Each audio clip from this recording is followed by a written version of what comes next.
Good morning. This is Black Crow Walking, bringing you a study of A Course of Love by Mari Perron. We are up to chapter 9, verse 42, I believe, and we've been talking about using people for fulfillment, whether that is a positive or a negative way. Using them for friendship, using them for stopping ourselves from being lonely, using them for vicarious entertainment, fulfillment in some way. You know how we killed the gladiators. We chucked them into the lions. That was using people for entertainment. And sometimes it was horrific. Or sometimes it's just simply that we don't want to be alone. So what is this but a demonstration on a larger scale of what you live each day? This is all that anything larger than yourself demonstrates to you. All society, groups, teams, and organizations are but a collective portrayal of individual desire. Slaves and masters, but use one another, and the same laws bind both. Who is master and who is slave in this body you would call your home? What freedom would you have without the demands your body places upon you? The same question can be asked of this world you see as your home to your body. Which is master and which is slave? When both are held in bondage, the world you give idols the glory you give idols is but bondage as well. Without your idolatry, their glory would be no more.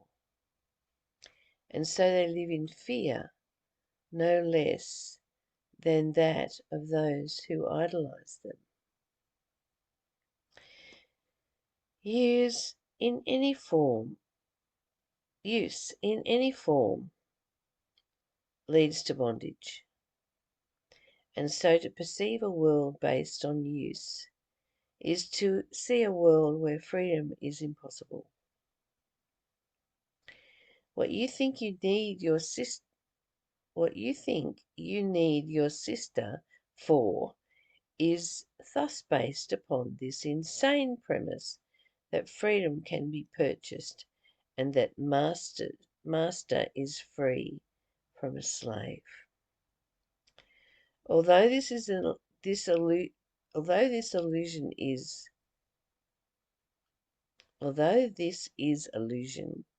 it is the illusion that is sought. The purchase price is usefulness. And so each joining is seen as a bartering in which you trade your usefulness for that of another. An employer has use for your skills, and you have use for the salary and benefits the employer offers. A spouse is useful in many ways that complement your areas of usefulness. A store provides you with goods that you would use, and you supply a store with capital that its owner will use.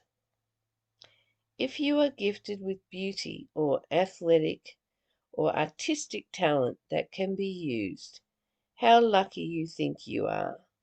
A beautiful face, a fit body, can be traded for so much. It is no secret that you live in a world of supply and demand. from the simple concept of individuals needing to be in relationship to survive has grown this complex web of use and abuse. Wow, it's full on today, isn't it? Full on in your face. Yep, we are using and abusing each other constantly every day. And if you're in a relationship just because you need someone to fulfill a use, whether it be financially or your someone to look after your children or even provide you with children, you're in bondage. That's strong language. Use in any form leads to bondage.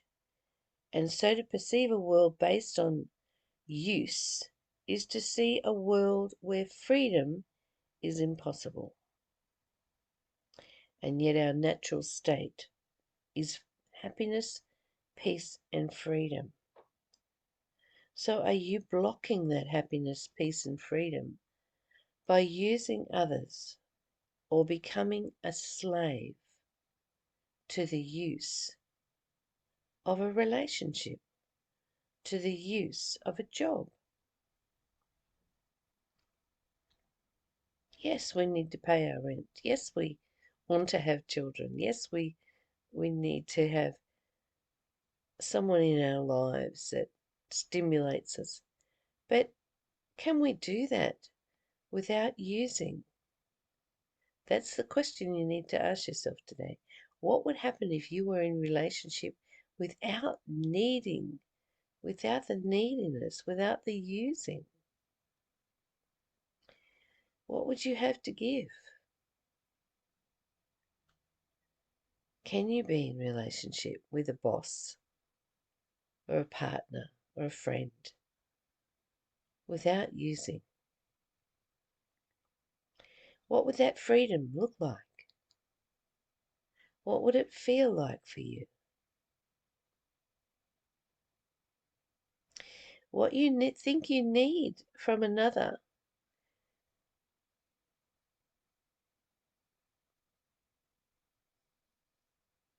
what you think you need them for,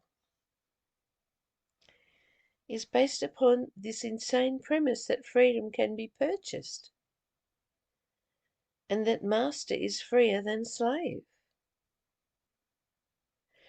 I know myself that the most free I've ever felt was when I had just a van to live in, and I was travelling around Australia and waking up to the glory of the beach or the mountains every morning, and I only had to pay my petrol and my phone bill. That's all I had to pay, and I felt so free.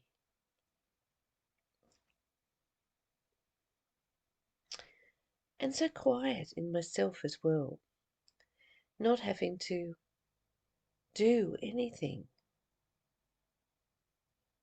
Now, I'm not suggesting that you all have to go out and buy a camper bed. I'm just reminding you that there's no need to be a slave to your work or to your relationship.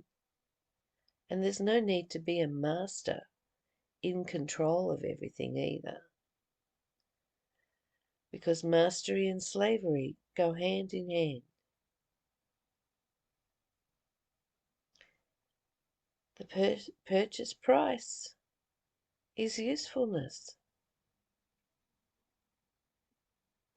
And so each joining is seen as a bartering in which you trade your usefulness for that of another.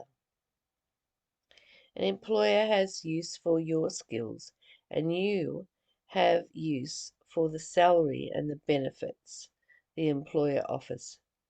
A spouse is useful in many ways that complement your areas of usefulness.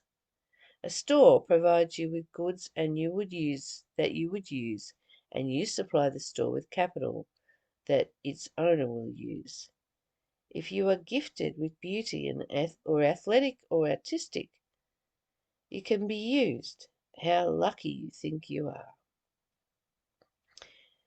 You know, I'm very artistic. I have trained as a professional artist. And people, when I tell them that, they go into this place of awe, like, oh, it's like, wow, you're so talented.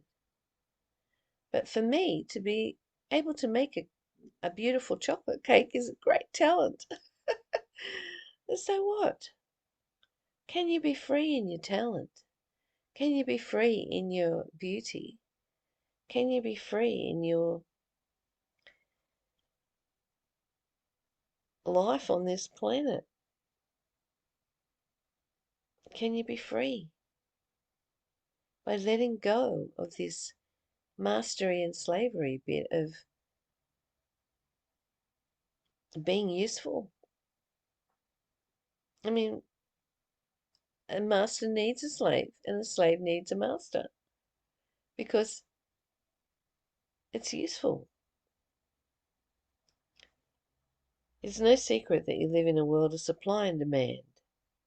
From the simple concept of individuals needing to be in relationship to survive, has grown this complex web of use and abuse. I can't wait to see what it says for tomorrow on verse 44, chapter 9. But you'll have to wait. Bye for now. I love you. Enjoy your day. And just have a think about whether you're using your friends, your loved ones, your job, and do you feel free? Okay. Bye for now.